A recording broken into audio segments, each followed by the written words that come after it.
আসসালামু আলাইকুম গাইস। গতকালকে রাতে প্রায় 12টা 1টার দিকে চোরে আপনার চুরি করতে গেছিল।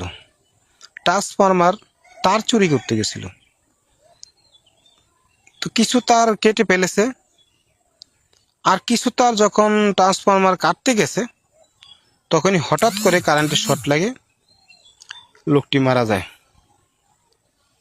ইতিহাস সাক্ষী, চোর কারেন্টের তার চুরি করতে গিয়ে কারেন্টের শর্ট লেগে মারা গেল। আসলে চোর যারা আছে তারা কোনো মরণ বাঁচনে কোনো ভয় করে না। কোথায় কি হবে না হবে তা কোনো দেখে শুনে কোনো কাজ করে না। চোর তো চোরই। তো কথা হলো, চোরের বিচার আল্লাহই করে। যেমন চুরি করতে গেছে তেমন জীবনের তরে চিরবিদায় নিয়ে চলে গেছে। তা আপনারা যারা চোর আছেন, চুরি করেন না ভাই, ভালো কাজ করে খান, আল্লাহ আপনাকে বাঁচাবে। চুরি করবেন তো মরবেন। ধন্যবাদ।